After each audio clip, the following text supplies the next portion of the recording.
Bonjour et bienvenue à notre méditation. 1 Pierre chapitre 4 verset 19. Ainsi, ceux qui souffrent selon la volonté de Dieu remettent leur âme au fidèle Créateur en faisant ce qui est bien. Ce verset, le contexte de ce verset, c'est la persécution aux chrétiens. Et donc, ceux qui souffrent ici, ce sont ceux qui sont...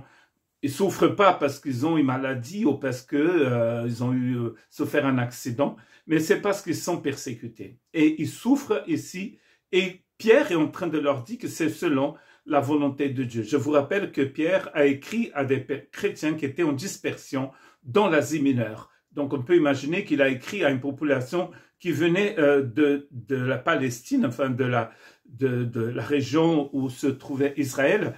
Et là, ils sont en dispersion à cause de la persécution. Donc, il est en train de leur dire que, en fait, s'ils souffrent, c'est la volonté de Dieu et qu'ils doivent remettre leur âme à celui qui est fidèle. Nous sommes en train de méditer sur la fidélité de Dieu. Ici, c'est le Créateur qui est fidèle et au lieu de faire n'importe quoi, nous allons faire du bien quand on passe par des moments de tribulation.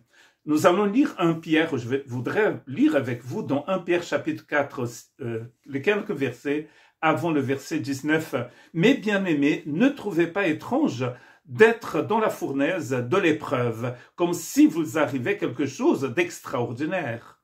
Réjouissez-vous au contraire de la part que vous avez aux souffrances de Christ, afin que vous soyez aussi dans la joie et dans l'allégresse lorsque sa gloire apparaîtra. » Comme je vous ai dit, il n'est pas en train de parler de n'importe quelle souffrance, il est en train de parler de la souffrance des chrétiens quand ils sont persécutés, quand ils passent par la fournaise, quand ils passent par des tribulations qui sont liées au fait qu'ils appartiennent au Seigneur. C'est sûr que nous vivons ici, moi je vis en France, enfin je vis au Pays Basque en France, et ici c'est sûr que nous ne sommes pas persécutés comme l'étaient ces chrétiens à qui Pierre a écrit cette lettre, et d'autres frères et sœurs aujourd'hui encore dans le monde entier sont persécutés. Et Pierre est en train de dire à ces chrétiens de toutes les époques que c'est pas bizarre, c'est pas étranger que nous passions par cette fournaise de l'épreuve. Le Christ lui-même nous a dit que dans le monde, nous aurions des tribulations.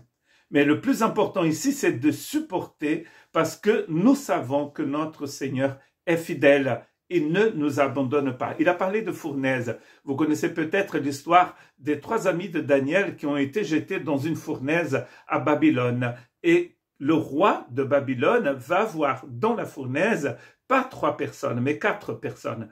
Et il voit quelqu'un comme un fils de l'homme. Et ce fils de l'homme, bien sûr, c'est le Messie. Si vous êtes outragé pour le nom du Christ, vous êtes heureux parce que l'esprit de gloire, l'esprit de Dieu repose sur vous.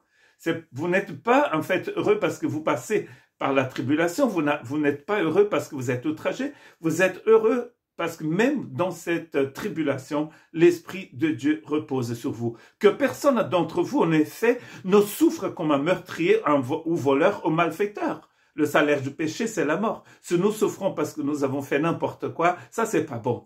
Donc, en fait, cette exhortation n'est pas comme pour nous que souffrons parce que nous faisons n'importe quoi.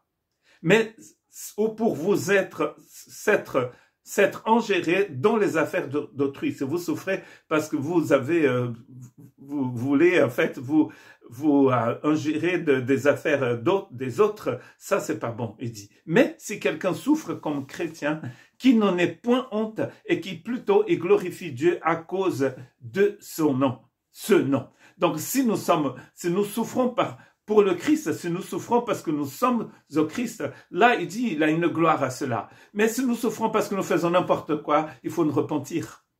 Que Dieu vous bénisse.